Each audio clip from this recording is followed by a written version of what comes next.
अस्सलाम वालेकुम सर।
वालेकुम अस्सलाम। मेरे यहाँ पे अजान हो रही थी इसलिए मैंने इस्लाम का जवाब नहीं दिया। Sorry for that.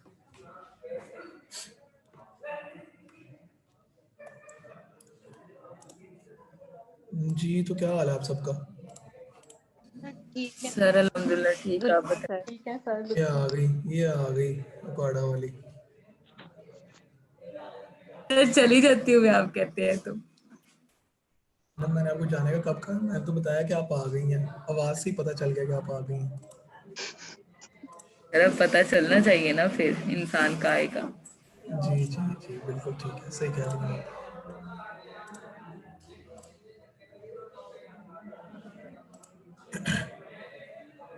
सर आपको पता है 26 से लॉकडाउन लग रहा है?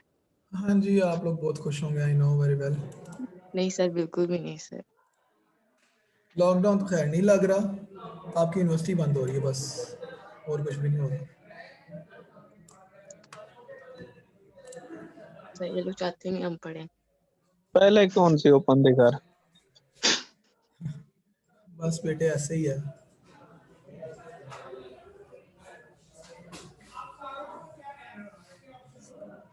यार मैंने उस दिन आप सबको कहा था कि दफ़ा सब आके एक दफ़ा मुझे अपनी शक्लें दिखा दें, लेकिन आप लोग नहीं आए।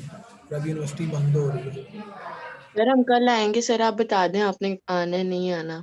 मैं तो अवेलेबल हूँ, मेरा ट्यूसडे फुली फ्री होता है, मैं लेक्चर भी प्रिपेयर करता हूँ अपने बैठ के।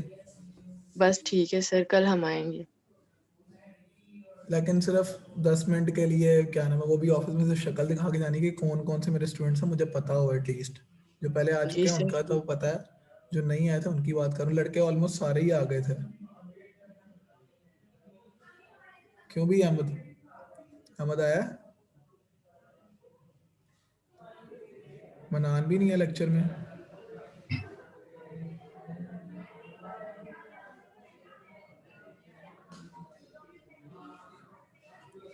सर आपको नाम कैसे याद रह जाते हैं, हमें तो नहीं याद रहते इतने नाम। लड़के थोड़े हैं ना।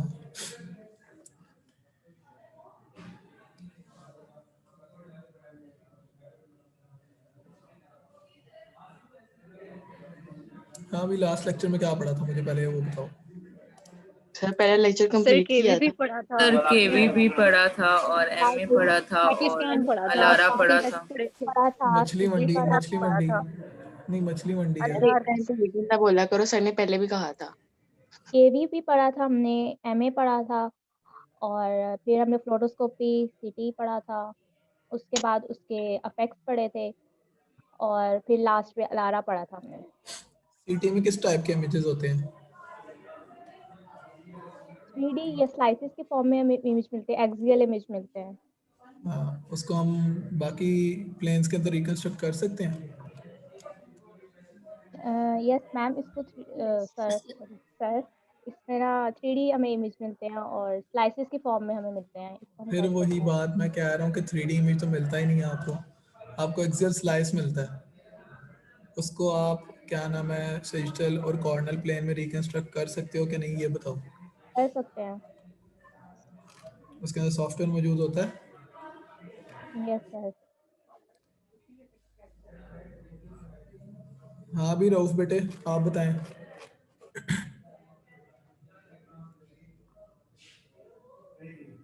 रऊफ, मोहम्मद रऊफ। जी सर जी।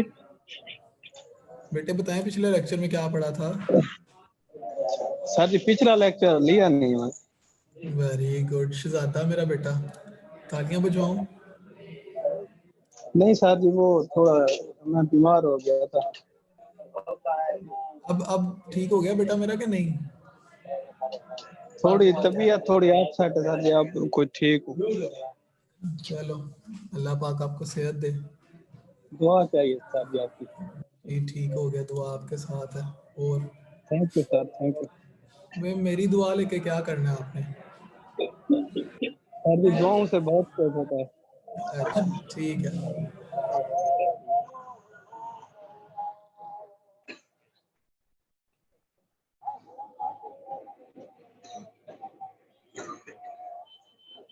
चुप पे होने।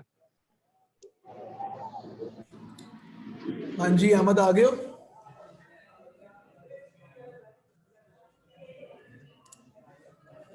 Ahmad yes sir.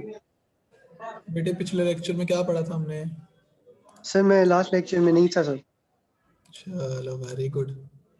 सर वो मैं गांव गया हुआ था, चल, वहाँ सिग्नल नहीं आते सही से।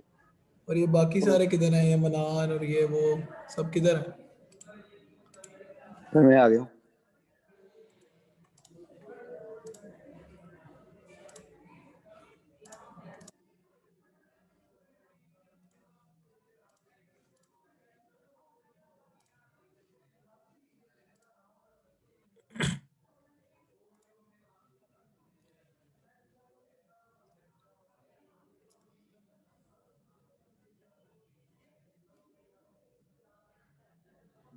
हाँ भी मनान बेटे लास्ट लेक्चर में थे।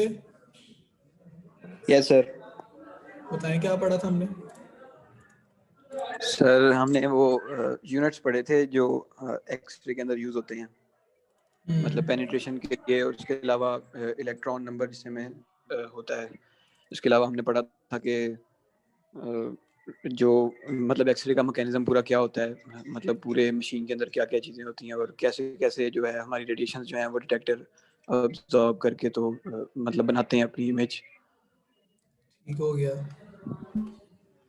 फ्लोरोस्कोपी के अंदर डिटेक्टर ऊपर होता है नीचे होता है? फ्लोरोस्कोपी मशीन के अंदर सर ऊपर। कंफर्म बताओ। ऊपर।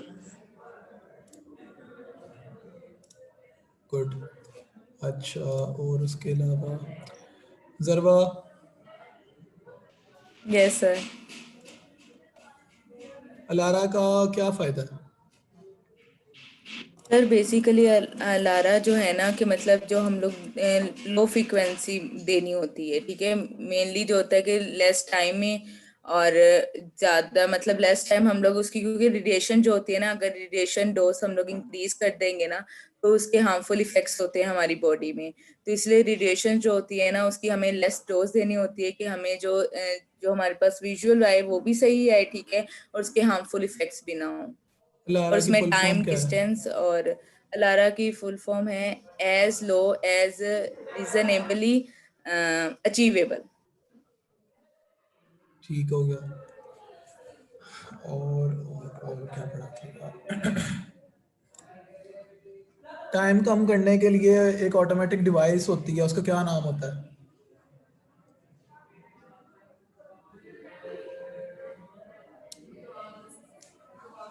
सर क्या कह रहे हैं, एक दफा रिपीट करें।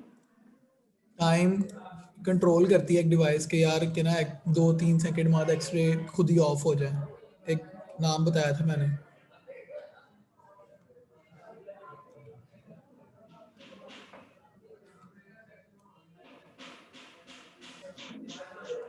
नहीं याद? Time gain compensation. नहीं, ऑटोमेटिक एक्सपोजर कंट्रोल। ठीक है, ऑटोमेटिक एक्सपोजर कंट्रोल एक आपकी डिवाइस होती है जो कि क्या नाम है एक स्पेसिफिक टाइम के बाद यानी कि 2 से 3 सेकंड के बाद उसको बताया गया होता है कि इतनी रेडिएशन डोज इस एक्सरे के लिए मतलब चेस्ट एक्सरे के लिए जी इतनी रेडिएशन डोज इनफ है, तो उस टाइम उतने टाइम के बाद यानी कि 1 सेकंड बाद या 2 सेकंड बाद वो एक्सरे को ऑफ कर देती है, ठीक है, ऑटोमेटिकली एक्सपोजर ऑफ हो जाता है। ठीक हो गया। Okay okay sir. Sir. Grid का क्या काम होता है? सर ग्रिड का काम ये होता है कि ये हम मतलब जो पेशेंट है और पेशेंट में जो एक्सरेज आ रही होती हैं जो स्कैटर्ड हो रही होती है ना, ग्रिड उसे एब्जॉर्ब कर लेती है। Very good. कौन सा मटेरियल यूज होता है ग्रिड के अंदर? स्ट्रिप्स जो होती हैं ग्रिड की, वो किस लेड चीज की की बनी? स्ट्रिप्स। गुड, पढ़ते हो यार तुम लोग तो, अच्छे बच्चे हो। Yes sir. ये रिजा किधर है? जी सर। आपने कुछ नहीं बताना मैडम? सर मैं लास्ट क्लास में नहीं थी, मैंने आपको मेल भी किया था कि मेरा हाँ इंटरनेट हाँ हाँ इशू है हाँ, तो okay okay okay okay, yes yes yes, इस आई वजह से। Remember, yes yes I remember, okay. अच्छा, मुझे कल शक्ल दिखाने कौन कौन आएगा मुझे ये बता दो। सर मैं आऊंगी। और ये लड़कों में से कौन कौन नहीं आया? मेरे ख्याल इक़्तिदार अली शाह साहब भी नहीं आए, सिकंदर साहब भी नहीं आए, सदात साहब भी नहीं आए मेरे ख्याल से। क्यों भाई? सर जी गाँव आए हुए हैं ना, इसलिए नहीं आए। 900 अच्छा जरा। हाँ मैं ठीक कॉल है, कर। चेक करो जरा। ये इक़्तिदार अली शाह साहब,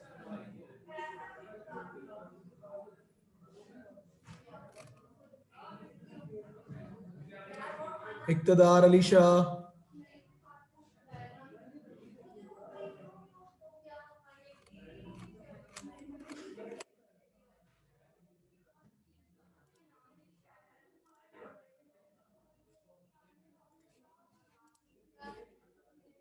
तुबा फयाज है?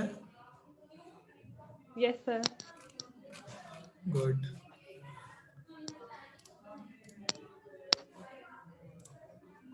अच्छा,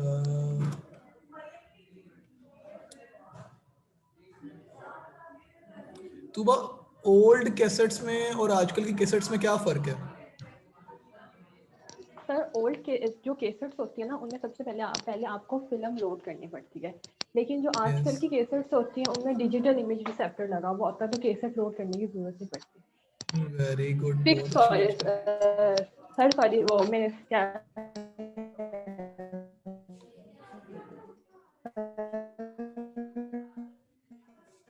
गिटार बजाने लग गई।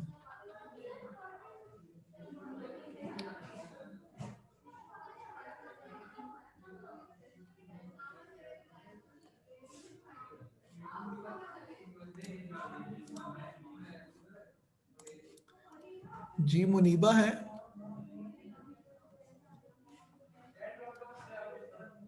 Yes sir.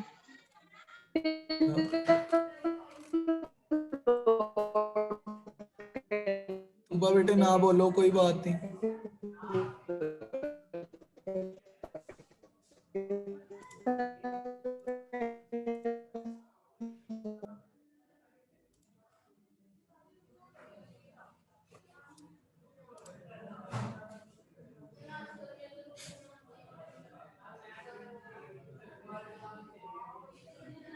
Maryam Arif,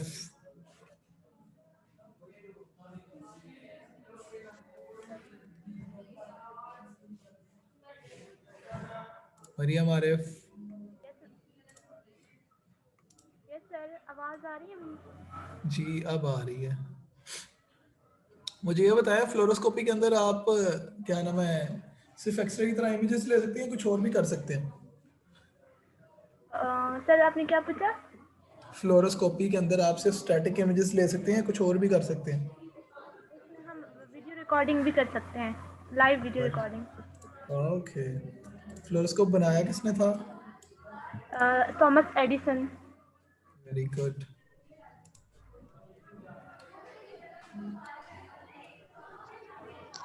films कितने टाइप्स की होती हैं? सर इसका नहीं आता। दो टाइप्स के। किसने बताया 2 टाइप्स की हैं? तुबा ने? जुबिया ने बताया सर। सूबिया ने बताया, ठीक हो गया। कौन सर कौन सी दो टाइप्स होती होती है, हैं? सिंगल इमल्जन और डबल इमल्जन फिल्म्स होती हैं। गुड।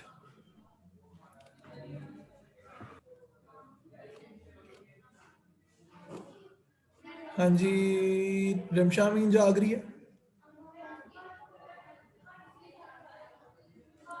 रमशा, सर उसका भी इंटरनेट डिस्कनेक्ट हुआ है। मुनीबा बशीर,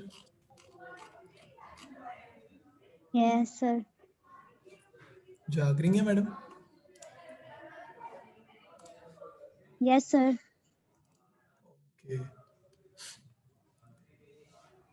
अच्छा, रेडिएशन से कोई इंजरी हो सकती है?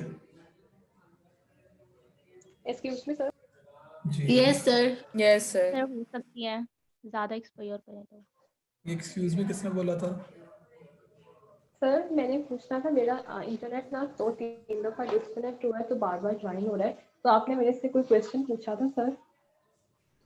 वो ठीक है, ओके, आपने एक आंसर दे दिया था, दूसरे की कोई बात नहीं, खैर। Okay sir, thank you. चलो आज का लेक्चर अब आगे स्टार्ट करते हैं। स्क्रीन शेयर हो रही है? Yes sir. अच्छा जी, आज हमने क्या नाम है एफएससी वाली चीज़ें पढ़नी है, सीधे सीधे कॉन्सेप्ट्स आपको सारे पता ही हैं, ठीक है। स्टैंडर्ड यूनिट्स ऑफ मेजरमेंट पढ़ने हमने। Physics is the study of interactions of matter and energy. Only 3 measurable quantities are considered basic. These base quantities are mass, length, and time, and they are the building blocks of all other quantities. इसमें कोई मसला नहीं होना चाहिए मेरे हिसाब से, ठीक है। The secondary quantities are also called derived quantities because they are derived from a combination of one or more of the 3 base quantities. For example, volume is length cubed, मतलब length का क्यूब लिया हुआ है volume में, ठीक है। कोई मसला है इसके अंदर? No sir. नो। ठीक है, तीनों साइड्स को मल्टीप्लाई करके तो हमें क्यूब आया मिल जाता है, ये हमें मैट्रिक्स से पहले का भी पता है। Mass density divided by volume divided by 3, metre divided by 3, and velocity is the length divided by time, ठीक है। Yes yes sir. Sir. Additional quantities are designed to support the measurement in specialized areas of science and technology. These additional quantities are called special quantities. In radiological science, special quantities are those of exposure, dose, effective dose, and radioactivity. इसमें उसने ये सिर्फ इतनी बात बताई है कि normal तो बेस क्वांटिटीज हम या ड्राइव्ड यूज़ करते हैं आम चीज़ों की मेजरमेंट के लिए, लेकिन जैसे रेडियोलॉजिकल फील्ड है तो वहाँ पे स्पेशल क्वांटिटीज़ को हम यूज़ करते हैं, यानी कि उनके स्पेशलाइज्ड यूनिट होते हैं। वो किस किस चीज़ के होते हैं? एक्सपोजर का होता है, डोज का होता है, इफेक्टिव डोज का होता है, और रेडियो एक्टिविटी का होता है, ठीक है। Yes sir. Yes sir. ये एक डायग्राम उन्होंने बनाई हुई है, ठीक है, कि स्पेशल क्वांटिटीज़ कौन कौन सी हैं? Exposure, dose, effective dose, radio activity. Derived कौन कौन सी हैं? Energy, power, work, momentum, force, velocity, acceleration. और बेस आपकी क्या है? मास, लेंथ, टाइम, ठीक हो गया। लेंथ, लेंथ का वो कहते हैं initially the standard unit of length was accepted to be the distance between two lines engraved on a platinum iridium bar kept at the International Bureau of Weights and Measures in Paris, France. The distance was defined to be exactly 1 meter. वो ही जो हमने बच्चों वाले time पे 8th में, 9th में, 10th में पढ़ी थी लेंथ की डेफिनेशन के, प्लैटिनम इरिडियम एलॉय की एक बार है, उसके 2 लाइंस लगी हुई हैं, उन 2 लाइंस के दरमियान का डिफरेंस जो है वो 1 मीटर है, ठीक है, उसे लेंथ हम बोलते थे। In 1960s, the need for a more accurate standard of length led to the redefinition of the meter in terms of wavelength of orange light emitted from an isotope of krypton, ठीक है। जब आगे हमें इसकी और more accurate distance length को मोर accurately define करने की जरूरत पड़ी, तो फिर हमने क्रिप्टॉन से जो लाइट एमिट होती है ऑरेंज कलर की, उसके ऊपर हमने उसको डिफाइन किया कि 1 metre is not defined as the distance travelled by the light in 1/299792468 seconds, ठीक है। मतलब ऑरेंज लाइट जो क्रिप्टॉन एमिट करता है वो जो डिस्टेंस कवर करेगी 3.3 × 10⁻⁹ सेकंड्स के अंदर, ठीक है, उसको हम 1 मीटर बोलेंगे। ये वाली वैल्यू बुक्स में नहीं है, ठीक है, तो इसको याद रख लेना। बुक्स के अंदर सिर्फ ये वाली वैल्यू लिखी हुई है 1/299792468, ठीक हो गया। Yes sir. ठीक है सर। उसके बाद हम आ जाते हैं जी mass. The kilogram is the unit of mass. The kilogram was originally defined to be the mass of 1000 centimeter cube of water at 4 Celsius. ठीक है, मतलब 4 सेल्सियस के ऊपर के 1000 सेंटीमीटर क्यूब पानी का अगर एक क्यूब रखें हम, ठीक है, 4 सेल्सियस पे, तो उसका जो वेट होगा ना उसको हम 1 किलोग्राम बोलेंगे. ठीक है. In the same world in Paris where the standard metre was kept, जहाँ पे प्लैटिनम इरिडियम की बार रखी गई थी मीटर के लिए पेरिस के म्यूजियम में, वहाँ पे ही इस platinum iridium alloy cylinder represents the standard unit of mass kilogram which has the same mass as 100 centimetre cube of water. ठीक है, जितना 100 सेंटीमीटर क्यूब ऑफ वाटर का 4 सेल्सियस पे वेट है, उस सिलेंडर का भी उतना ही वेट है और उसको हम 1 किलोग्राम कंसीडर करते हैं. ठीक हो गया. Yes, sir. Yes, sir. Time. The standard unit of time is second. Originally, it was defined as 1 by 86,400 of the day. ठीक है, एक दिन का 86,400वां हिस्सा. ठीक है, एक दिन का इतना छोटा सा part, 86,400 part of the day. This factor was derived from the division of the day, first into 24 hours, then into 60 minutes, and finally into 60 seconds each. ठीक है, ये किसका मोबाइल वाइब्रेट कर रहा है? सर मेरा. चलिए, कोई बात नहीं.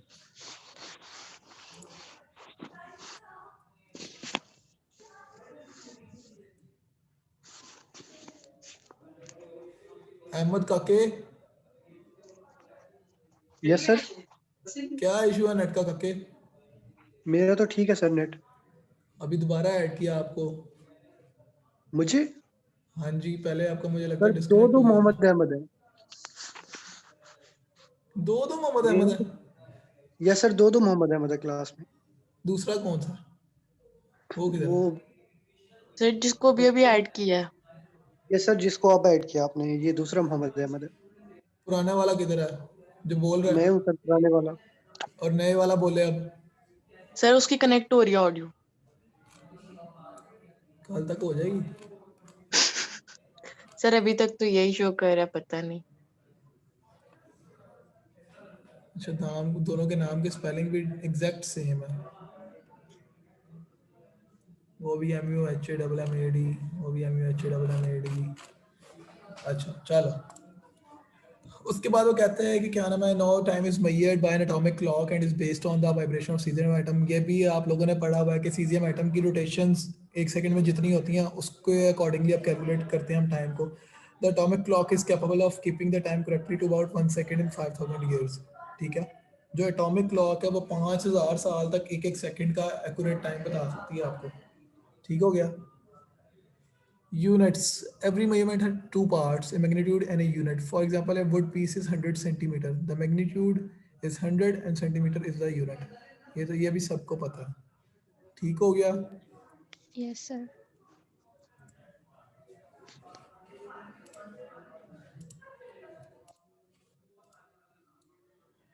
Mechanics is the branch of physics that deals with objects at rest and objects in motion. Rest वाले objects को static और motion में जो objects हैं उनको हम dynamics से कहते हैं, यानी कि mechanical statics and mechanical dynamics. Okay. अब आगे उसका क्या क्या है? Velocity. The motion of an object can be described with the use of two terms, velocity and acceleration. ठीक है. मोशन ऑफ ऑब्जेक्ट यानी किसी भी ऑब्जेक्ट के मूव करने को, ठीक है, हम दो टर्म्स में डिस्क्राइब कर सकते हैं, एक वेलोसिटी से और एक एक्सेलरेशन से. Velocity sometimes called as speed is a measure of how fast something is moving. ठीक है, एक लेम लैंग्वेज में हम वेलोसिटी ये कह सकते हैं कि किसी चीज़ की स्पीड क्या है, कितना तेज़ वो मूव कर रही है. और अगर हम इसको और प्रिसाइजली यानी कि और अच्छे अंदाज में, पढ़े लिखे अंदाज में अगर बोलें वेलोसिटी को, तो हम कहेंगे the rate of change of its position with time. ठीक है, टाइम के अकॉर्डिंगली वो अपनी पोजीशन कितनी तेज़ी से बदल रहा है, उसको हम वेलोसिटी बोलेंगे. The velocity of A car is measured in kilometre per hour. ठीक है, या फिर माइल्स पर आवर. मोस्टली हर जगह पर किलोमीटर पर आवर में यूज़ होती है. ठीक है, units of velocity in system international metre per second. International system unit में मीटर पर सेकेंड है यूनिट वेलोसिटी का. ठीक है, पता चले MCQ दिया जाए और आप लोग लिखें जी किलोमीटर पर आवर. इस चीज का ध्यान खुद रखना है। The equation for velocity is as follows: v equal to d by t, whereas the d represents the distance traveled in time t. किसी को कोई मसला? No sir. No sir. No sir. अगर अंदर भी किसी ने कोई मसला है ना तो तौबा ही पढ़िए फिर। The rate of change of velocity with time is acceleration, ठीक है। Rate of change of velocity with time is called acceleration, ठीक है। टाइम के साथ साथ जो आपकी वेलोसिटी का चेंज आ रहा है उसको हम एक्सीलरेशन बोलते हैं। इट इज हाउ क्विकली और slowly the velocity is changing, because acceleration is divided by time, the unit is metre per second square. अब एक्सीलरेशन का यूनिट है metre per second square. If velocity is constant, acceleration is zero. Velocity अगर change नहीं हो रही तो acceleration zero होगा, ठीक है। मतलब अगर उसकी किसी चीज़ की स्टार्ट में वेलोसिटी 20 मीटर पर सेकंड थी, ठीक है, और वो उसको कॉन्स्टेंटली मेंटेन कर रहा है और एंड पे भी उसकी 20 मीटर पर सेकंड है, तो आपका एक्सीलरेशन जीरो होगा। On the other hand, a constant acceleration of 2 meter per second square means that the velocity of an object is increased by 2 meter per second each second. ठीक हो गया? इस बात की समझ आई है? Yes sir. क्या समझ आई है? मुझे भी समझा दो जरा। हाफिजा वेलोसिटी कांस्टेंट होगी तो एक्सेलरेशन जीरो होगी हमारी। ठीक हो गया। और अगर वेलोसिटी 2 मीटर पर सेकंड हर सेकंड बढ़े तो क्या होगी एक्सीलरेशन? एक्सेलरेशन भी 2m पर इंक्रीज हो रहा है। इंक्रीज हो जाएगी। हो गया। अच्छा, उसके बाद the defining equation for the acceleration is given by the following. ये इक्वेशन हमने बहुत दफ़ा पढ़ी हुई है कि acceleration is equal to vf final velocity minus initial velocity divided by time t। ठीक हो गया। अब आगे आते हैं न्यूटन के लॉज, बहुत दफ़ा पढ़े हुए। In 1686, the English scientist Isaac Newton represented three principles that even today are recognized on the fundamental laws of motion. Newton's first law was for inertia. A body will remain at rest or will continue to move with constant velocity in a straight line unless affected by an external force. ठीक है, उसने क्या कहा था कि कोई भी body है या तो वो रेस्ट में रहेगी और अगर वो मूव कर रही है तो वो हमेशा मूव करती रहेगी उस वक्त तक जब तक क्या नाम है उसको कोई बाहर से फोर्स आके रोकती नहीं है, ठीक है। इसको बोलते हैं हम लॉ ऑफ इनर्शिया, ठीक है। सेकंड लॉ था फोर्स का, the force that acts on an object is equal to the mass of the object multiplied by the acceleration produced, ठीक है। फोर्स किसके इक्वल होती है? ठीक है, मास ऑफ द ऑब्जेक्ट और उसके अंदर जितनी एक्सीलरेशन प्रोड्यूस हुई है, that is f is equal to m a. और तीसरा लॉ तो वैसे ही बहुत इजी है कि हर एक्शन के लिए उसका कोई ना कोई रिएक्शन ऑपोजिट होता ही है। उसके बाद हम आए थे weight. Weight is a force on a body caused by the pull of gravity on it, ठीक है। अब मास और वेट में क्या फर्क है? सर मास में हम लोग क्वांटिटी ऑफ मैटर होता है सिर्फ, और वेट में जो है मास को हम कंसीडर करते हैं with respect to its gravitational field. यार ये वाला बच्चा तो बड़ा पढ़ा लिखा है। आप आए वेट थे वेक्टर क्वांटिटी है लास्ट टाइम जब मैंने बुलाया था?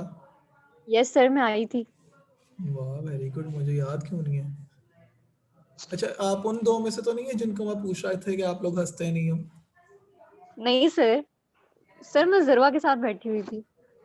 अच्छा, जरवा के साथ बैठी थी, मुझे नहीं याद, सॉरी, लिटरली सॉरी। अच्छा, हम आगे चलते हैं जी। Experiments have shown that the objects that fall on to the earth accelerate at a constant rate. This rate, termed as the acceleration due to gravity and represented by the symbol g, and is 9.8 meter per second square on earth and 1.6 meter per second square on the moon. Gravitational force की जो acceleration gravitational acceleration है उसकी value अर्थ पे क्या है? 9.8 सबको पता है, और मून पे है 1.6। Units of weight are same as that of force, that is newton, ठीक है। क्योंकि वेट भी एक फोर्स है जो कि ग्रेविटी की वजह से एक्ट करती है बॉडी पे, ठीक है, तो इसलिए उसके यूनिट्स भी फोर्स की तरह के ही हैं, ठीक है। Okay sir. Weightlessness observed in outer space is attributable to the absence of the gravity. Thus, the value of gravity in outer space is 0. ठीक हो गया, ग्रेविटी खत्म हो जाती है स्पेस के अंदर, ये सबको पता है। Yes sir. ठीक है।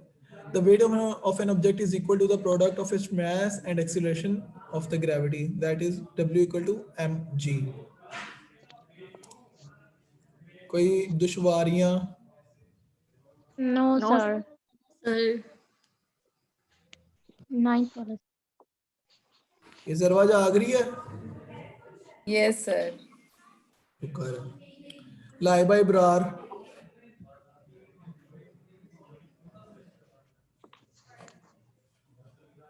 लाइबा इब्रार?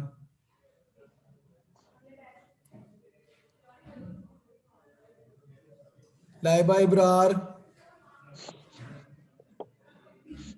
ये नाम नोट कर लो, लाइबा का, सैयद इक़्तिदार अली शाह का। जी सर। वो आ गई आपको याद जी कि सर। सर बुला रहे हैं? सर वो मेरा माइक सही नहीं है। अच्छा ठीक है। इस सैयद इक़्तिदार अली शाह साहब हैं अभी भी क्या नहीं?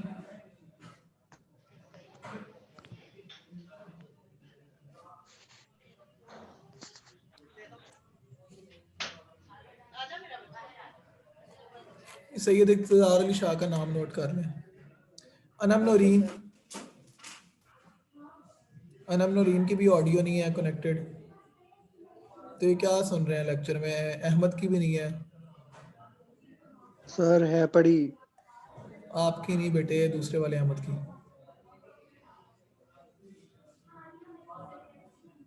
Zeeshan Ali?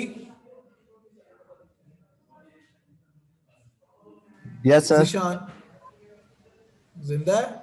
Yes sir. Very good यार। सादात अली?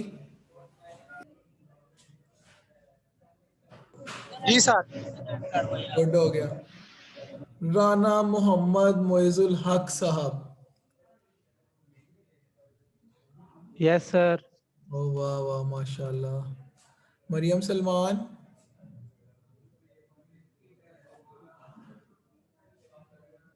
मरियम सलमान?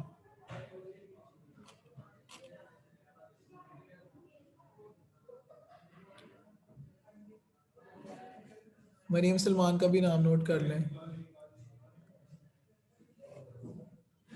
आज वो ट्विन सिस्टर्स भी नहीं है ना, मारिया और महजेब? No sir. हाँ सही है, ठीक हो गया।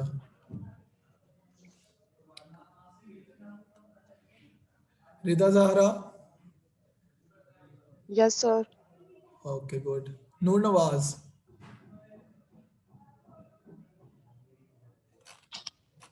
Present sir. Okay good.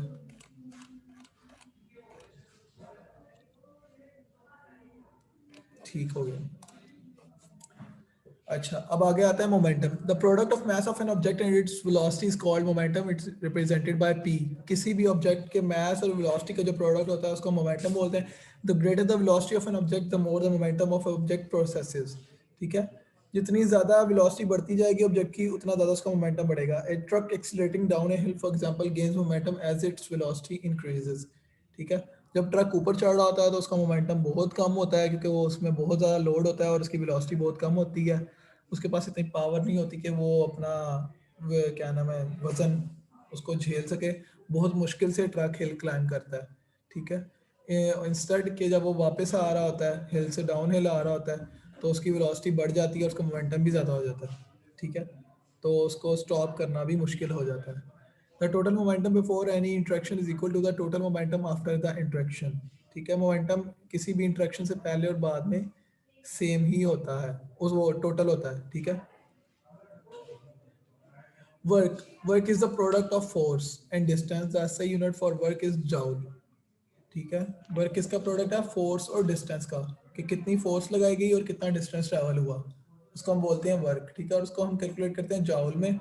इसके लिए फॉर्मूला W = FD। ठीक है, उसके बाद power is the rate of doing work. ठीक है, किस रेट पे काम हो रहा है, मतलब क्या? The same amount of work is required to lift an object to a given height whether it takes 1 second or 1 minute to do so। Power gives us a way to include the time required to perform that work। ठीक है, power हमें असल में क्या बताता है कि किसी भी काम को करने के लिए कितना टाइम रिक्वायर्ड है। ठीक है, कि उसने जैसे एग्जांपल दी कि ना क्या नाम है, एक ऑब्जेक्ट को उठा के आपने सर्टेन हाइट पे लेके जाना है, ठीक है, चाहे उसमें 1 सेकंड लगे या 1 मिनट लगे, तो वो हमें कौन बताएगा? पावर बताएगी कि ना इसको वहां तक लेके जाने में कितना टाइम लगेगा। इसलिए पावर का फार्मूला क्या है? P इक्वल टू W/T और W is equal to F/D, so we can put that P equal to FD/T। ठीक हो गया? Yes sir. उसके बाद आ जाते हैं हम हीट पे। Heat energy, heat is a form of energy that is very important to the radiological technologist. Excessive heat, a deadly enemy of an X-ray tube, can cause permanent damage. For this reason, the technologist should be aware of the properties of heat. अब heat जो है वो x-ray tube को damage कैसे कर सकती है?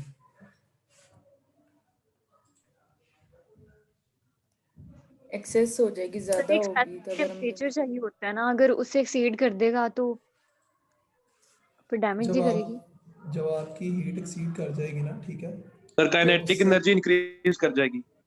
ओ नहीं बेटे, सुन ले आप मेरी बात। सर वो डिस्ट्रक्शन कॉज करेगी।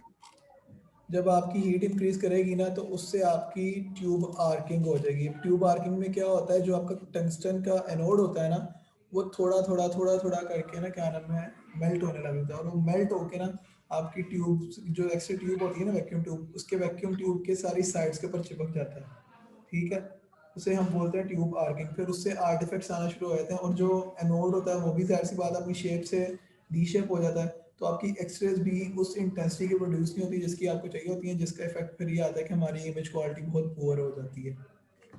समझ आ गई कि हीट का क्या इफेक्ट होता है? Yes sir. Heat is a kinetic energy of random motion of molecules. The unit of heat is a calorie. ठीक है? Calorie is defined as the heat necessary to raise the temperature of 1 gram of water by 1 Celsius.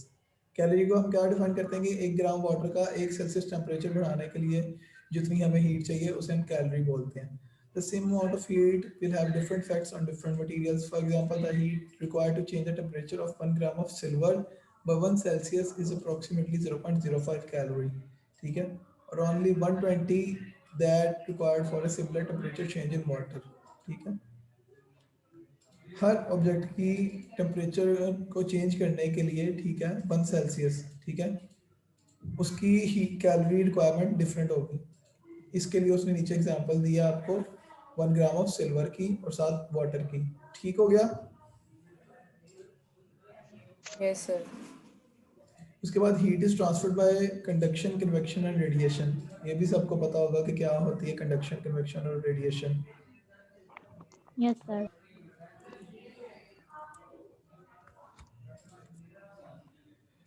Conduction, convection and radiation. Conduction is a transfer of heat through a material or by touching. ठीक है, किसी दो चीज़ों के connection की वजह से जो हीट का ट्रांसफर होता है उसको हम बोलते हैं कंडक्शन। ठीक है, अभी कैसे होते हैं? Molecular motion from a high temperature object that touches a lower temperature object equalizes the temperature of both. Conduction is easily observed when hot object and the cold object are placed in contact. After a short time, heat conducted to the cooler object results in equal temperatures of the two objects. Heat is conducted from an X-ray tube anode through the rotor to the insulating coil. ठीक है, जब X-ray का anode rotate कर रहा होता है तो वो उसके ऊपर जो हीट जनरेट हो रही होती है एक्सरे की बम्बार्टमेंट से, वो उसके रोटर में ट्रांसफर होती है। ठीक है, और रोटर पीछे एक ऑयल बाथ के अंदर पड़ा हुआ होता है जिससे वो अपनी हीट ऑयल बाथ को ट्रांसफर करता है, और वहाँ से फिर वो क्या नाम है रेडिएशन के थ्रू या कन्वेक्शन के थ्रू डिसिपेट होती है। ठीक हो गया? इस तरह हमारे एनोड का टेम्परेचर मेंटेन रहता है। Convection is a mechanical transfer of hot molecules in a gas or a liquid from one place to another. A steam radiator or a forced air furnace warms a room by convection. ठीक है, steam radiator या forced air furnace, ठीक है, जो यानी कि हम rooms में आग वगैरह जला के या चिमनीज वगैरह में उसके जरिए जैसे जिसको हम रूम गर्म करते हैं ना, ठीक है, उसको बोलते हैं convection. ठीक है, the air around the radiator is heated causing it to rise while cooler air circulates in and takes its place. ठीक हो गया? Yes sir. Thermal radiation is a transfer of heat by emission of infrared radiation. The reddish glow emitted by hot objects is an evidence of heat transfer by radiation. An X-ray tube cools primarily by radiation. ठीक है, अब जो आपकी X-ray tube है यानी कि जो cathode side है वो मोस्टली रेडिएशन के थ्रू कूल करती है। ठीक हो गया? Yes, sir. A forced air furnace blows heated air into the room, providing forced circulation to complement the natural. Air furnace जैसे कि घर की चिमनियाँ होती हैं, ठीक है, वो जो अक्सर ओल्ड होम्स में या फिर आपने ये पहाड़ी इलाकों में देखा होगा जो उन्होंने चिमनियाँ बनाई होती हैं घरों को हीट अप रखने के लिए, ठीक है। इसी तरह वो एक फोर्स्ड एयर फर्नेस की एग्जांपल दे रहा है कि एक साइड पे आग जल रही है, ठीक है, वो कमरे में हीटेड एयर को फेंकता है और वो पूरे कमरे को हीट अप कर देती है। ठीक हो गया? Yes, sir. Temperature normally is measured with a thermometer. A thermometer is usually calibrated two reference points, the freezing point and the boiling point of water. The three scales that have been developed to measure the temperature are Celsius, Fahrenheit, and Kelvin. The scales are interrelated as follows. अब ये सबको पता है ना कि हमने Celsius को Fahrenheit में कैसे कन्वर्ट करना है, फ़ारेनहाइट को सेल्सियस में कैसे करना है और सेल्सियस को केल्विन में कैसे करना है। Yes sir. यस सर, पता है। टर्मिनोलॉजी फॉर रेडियोलॉजिकल साइंस, ठीक है। अब रेडियोलॉजिकल साइंस में हम लोगों ने थोड़े से न्यूमेरिक प्रीफिक्सेस हम जो यूज़ करते हैं पहले आप लोग पढ़ चुके हो, अब उसको थोड़ा सा देख लो कि क्या होता है। Often in radiological science, we must describe very large or very small multiples of standard units. Like amperes are expressed as milliamperes and kilovoltage peak as kVp. For such economy of expression, scientists have divided a system of prefixes and symbols. ठीक है, जो हम prefixes use करते हैं ना, वो जो हम ये शॉर्ट फॉर्म्स यूज़ करते हैं उनको हम दूसरे वर्ड्स में न्यूमेरिक प्रीफिक्सेस बोलते हैं। ठीक हो गया? उसने क्वेश्चन किया हुआ कि how many kilovolts equal to 37,000 volts, ठीक है, तो हम 37,000 वोल्ट्स को 37 केवी बोलते हैं। ठीक हो गया? Yes sir. Radiological units. The 4 units used to measure radiation should become a familiar part of your vocabulary. ठीक है। Air karma.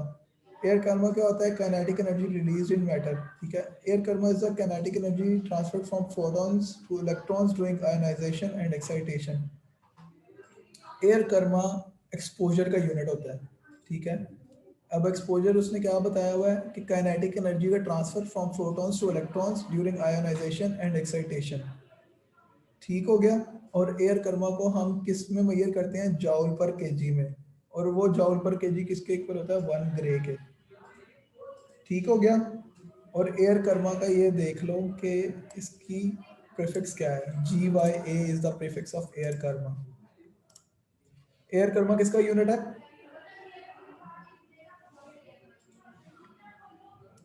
Sir unit of exposure. और इसको हम किससे रिप्रेजेंट करते हैं? सर GYA लिखा हुआ है। जॉल पर केजी। जॉल पर केजी में भी मेजर करते हैं और रिप्रेजेंट करते हैं GYA से, जो कि ग्रे कहलाता है। क्योंकि जॉल पर केजी हम लोग एज सच नहीं यूज करते, हम ग्रे ही बोलते हैं कि 1 ग्रे 2 ग्रे 3 ग्रे इस तरह करके। ठीक हो गया? इसके बाद एब्जॉर्ब डोज। इसको हम इसका यूनिट एब्जॉर्ब डोज को हम डिफाइन करते हैं प्रीफिक्स से GYT।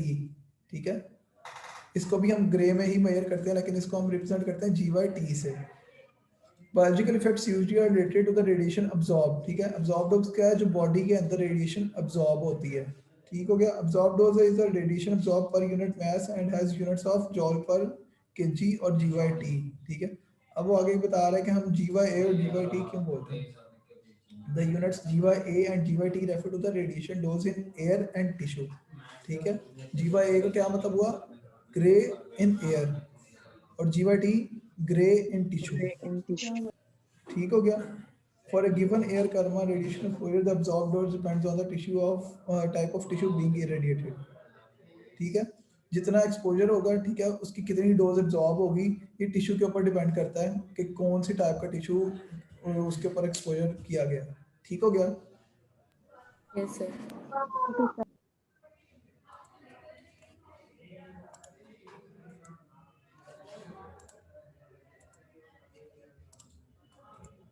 इसके बाद है sievert. Occupational radiation monitoring devices are analysed in terms of sievert. ये जो रेडियोलॉजी पर्सोनल्स को दिए जाते हैं ना मॉनिटरिंग बैजेस, ठीक है, फिल्म बैज, फिल्म क्या नाम है, रेडिएशन डोसीमीटर, ये जितनी भी पॉकेट में रखने वाली डिवाइस होती हैं कि वो उस पर्सन की रेडिएशन डोज मेजर की जा सके कि उसको पर एनम या पर मंथ या पर वीक कितनी डोज मिल रही है, ठीक है। उनको उस रेडिएशन डोज को हम कैलकुलेट करते हैं सिवर्ट के अंदर, ठीक है, which is used to express the quantity of radiation received by a radiation worker and population. Some types of radiation produce more damage than X-rays. The sievert accounts for these differences in biological effectiveness. ठीक है, कुछ radiation ऐसी भी होती हैं, ठीक है, जैसे आपकी अल्फा रेडिएशन है वो पार्टिकुलेट है और उसकी क्या नाम है मास ज़्यादा है, तो वो ज़्यादा डैमेज कॉज करेगी जब भी वो किसी मैटर की चीज़ के साथ इंटरेक्ट करेगी, ठीक है। This is particularly important working near nuclear reactors और पार्टिकल एक्सीलरेटर्स, ठीक है, जैसे कि मैंने आपको एग्जांपल दिया कि अल्फा पार्टिकल ज़्यादा डैमेज कॉज करेगा, इसलिए जो पर्सन की रेडिएशन डोज है वो हम सिवर्ट में मेजर करते हैं। becquerel, the becquerel is a unit of quantity of radioactive material, ठीक है। ये जब आप लोग न्यूक्लियर मेडिसिन पढ़ोगे ना 6th सेमेस्टर में जाके, तो वहाँ पे आपको ये becquerel और क्यूरी के साथ पाला पड़ेगा। तो रेडियो एक्टिविटी जो है, ठीक है, कि कितनी अमाउंट में किसी भी मटेरियल में मौजूद है वो हम मेजर करते हैं becquerel में, या फिर क्यूरी भी इसका यूनिट होता है, ठीक है। Not the radiation emitted by the material, ठीक है, उस मटेरियल से रेडिएशन कितनी निकल रही है वो नहीं, बल्कि उसके अंदर कितनी रेडिएशन की क्वांटिटी है उसको हम मेजर करते हैं becquerel या क्यूरी में। 1 becquerel is the quantity of radioactivity in which a nucleus disintegrates every second, ठीक है। अब 1 becquerel किसके इक्वल है कि एक न्यूक्लियस 1 सेकंड में टूट रहा है, means 1 disintegration per second equals to 1 becquerel। समझ आ गई है? Yes sir. Yes sir. उसके बाद हम इसके अब हमें क्योंकि हमारी थोड़ी रेडिएशन ज़्यादा क्वांटिटी में होती है तो हम मेगा बैक्टेरियल्स का यूनिट यूज़ करते हैं। Mega becquerels are common quantities of radioactive material. Radioactivity and the becquerel have nothing to do with X rays, ठीक है। अब रेडियोएक्टिविटी का एक्स-रे के साथ कोई ताल्लुक नहीं क्योंकि वो एक सेपरेट ब्रांच है, ठीक हो गया? Yes sir. किसी का कोई सवाल? No sir. फिर भी सोच लो कोई हो। सर मुझे तो ये लास्ट वाली स्लाइड समझ ही नहीं आई, इसके अंदर है क्या? किसको, महाम को या रिजा को? सर मुझे रिजा को। क्या नहीं समझ आया? उन्होंने सर सिर्फ मुझे यूनिट समझ ही बताया नहीं है। आई ये है क्या? उन्होंने सिर्फ यूनिट बताया है कि जो एक पर्सन की रेडिएशन डोज के उस पर्सन को कितनी मिली है पूरे साल में, उसको मेजर करने के लिए जो यूनिट इस्तेमाल करते हैं ना वो हम सिवर्ट का यूनिट यूज करते हैं, ठीक हो गया? Yes sir. और जो becquerel है ना, becquerel का यूनिट यूज होता है रेडियो एक्टिविटी में, वो अभी आपके काम का नहीं है लेकिन आपकी आगे फील्ड का हिस्सा है, इसलिए आपको भी बता दिया गया कि रेडियो एक्टिविटी यानी कि जैसे यूरेनियम का तो पता है ना कि वो रेडियो एक्टिव मटीरियल होता है, उसमें से रेडिएशंस Yes. निकलती हैं, ठीक है। तो उसके एक यूरेनियम अगर आपके पास समझो 2 ग्राम ऑफ यूरेनियम है, ठीक है, तो उसके अंदर कितनी अमाउंट है रेडिएशन की उसको कैलकुलेट करने के लिए हम becquerel का यूनिट यूज करते हैं, ठीक है। और उसने becquerel की क्या डेफिनेशन बताई है? उसने बताया है कि एक न्यूक्लियस मतलब एक एटम का जो न्यूक्लियस 1 सेकंड में डिस्ट्रॉय करेगा, अगर एक एटम का एक न्यूक्लियस 1 सेकंड में डिस्ट्रॉय कर रहा है तो हम उसको बोलेंगे इज इक्वल टू 1 becquerel। मतलब अगर यूरेनियम के 200 न्यूक्लियस पर सेकंड डिस्ट्रॉय कर रहे हैं, ठीक है, इट मींस कि यूरेनियम की रेडियोएक्टिविटी है 200 becquerel पर सेकंड, ठीक है। Yes sir. अब आ गई समझ? यस सर आ गया। और कोई सवाल? No sir. अब कल कितने लोग आएंगे?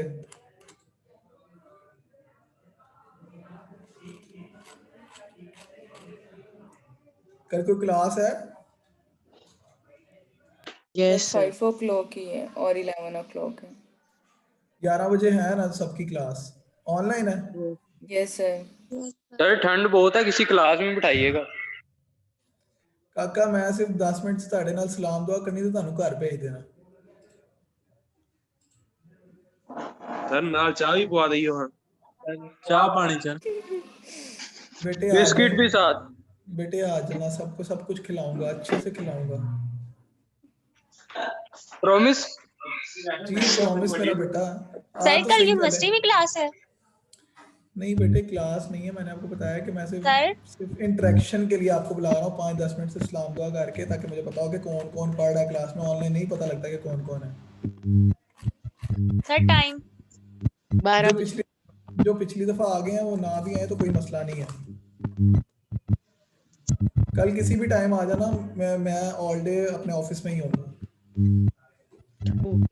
एक्सेप्ट नमाज का टाइम ना हो या फिर ब्रेक का टाइम ना हो। 1 to 2 ब्रेक होती है, तो नमाज पढ़ के तो खाना वगैरह खाने के लिए हम लोग चले जाते हैं फैकल्टी।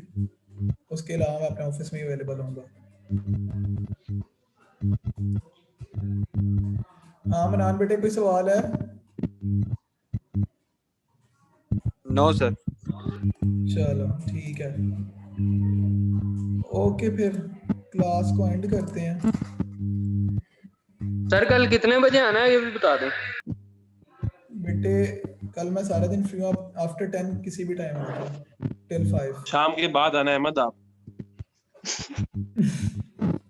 नहीं, इंसान बनो, लड़कियां भी साथ क्लास में, इंसान बनो, इंसानियत इख्तियार करो। सर अभी एंड ना कीजिएगा क्लास।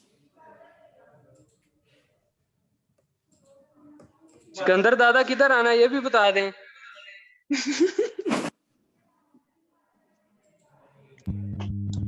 सर आप मुझे तो अहमद इंसान बन जाओ।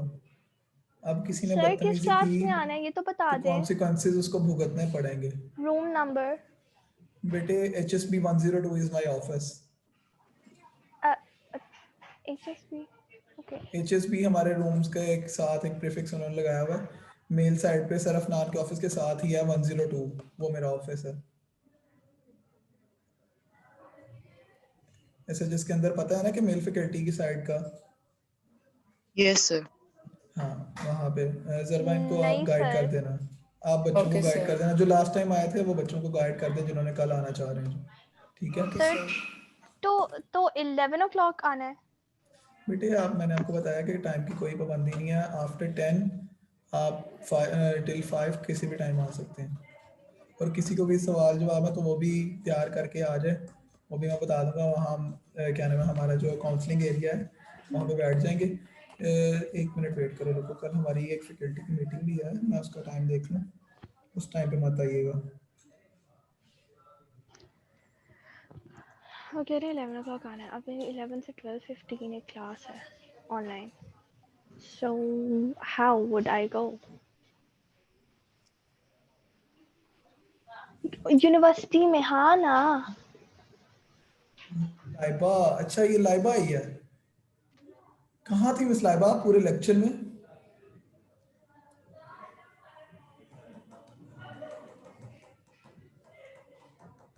मिस लाइबा सर उसने फिर म्यूट कर दी है। जी sir. Where you were in the whole lecture, miss?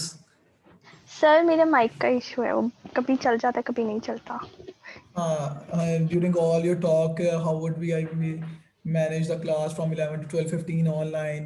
तब माइक चल रहा था। Yes sir, this is what I was saying कि मेरी Yes, ऑलरेडी exactly. क्लास है। I heard all that. Yeah. What you were saying, तो उस time mic चल रहा था। वैसे जब मैं बुलाता रहा हूँ तब नहीं चल रहा था। सर अब आप मान नहीं रहे तो what can I do about that? मैं क्या नहीं मान रहा, the whole But class वाकई में मेरे the whole class witnessed this thing कि मैंने आपको तो हाँ almost 5 to 6 times बुलाया कि लारे बेब्रार। सर वो माइक लिटरली खराब है। ठीक है यार, आपका याना से 12 लेक्चर है ना, हमारी भी 12 बजे मीटिंग है। आप लोग ट्राई कीजिएगा आफ्टर 2 to 5 किसी भी टाइम आ जाइएगा, ठीक है? Okay sir. और कोई सवाल किसी का? Laiba are you okay with it? Sir मेरी तो 2 o'clock भी क्लास है। 2 o'clock के बाद आप फारिग अगर हो गई तो आप आ जाइएगा, नहीं तो कोई मसला नहीं। 5 बजे तक मैं अपने ऑफिस में ही अवेलेबल होऊंगा। और किसी का कोई सवाल? सर मिड्स के लिहाज से बता दें, यूनिवर्सिटी तो बंद हो गई है, तो मिड्स ऑनलाइन होंगे या कैंसिल होंगे या यूनिवर्सिटी में होंगे, क्या सही? बेटे अभी तक यूनिवर्सिटी की तरफ से मुझे अभी तक कोई नोटिफिकेशन नहीं आया। सो मैं अभी तक आपको कुछ नहीं बता सकता। जब मुझे यूनिवर्सिटी की तरफ से कोई नोटिफिकेशन आ जाएगा, कोई हमें टर्म्स एंड कंडीशन बताई जाएंगी तो आपसे शेयर कर दी जाएंगी मेल के through. Yes sir, sir next आप क्लास में टाइम बता दीजिए। 12:30 रख लें if यार possible। सर की मीटिंग है 12 o'clock, सर कह रहे हैं 2 to 5 जिस टाइम मर्जी आ जाओ। ठीक है, और before 12 you can also come, ठीक है? Before 11 you can also come. At 9 I'm in my office always almost, ठीक है? 9 to 11 you can come, और after meeting 1 घंटे में end हो जाएगी, तो after 2 you can also come. Okay sir. ठीक है, और किसी का कोई क्वेश्चन, और should I end? सर आपने जो बुक बताई थी वो कहीं से नहीं मिल रही, वो अब हम कहाँ से लें? रेडियोलॉजी का साइंस वाले। बेटे कौन सी बुक है? Stewart C Bushong? Yes sir.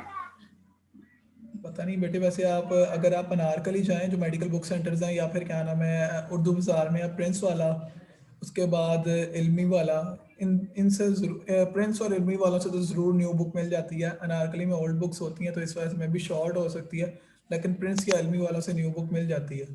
बाकी अगर शॉर्ट है तो उसके बारे में फिर अब मुझे नहीं आइडिया बेटे।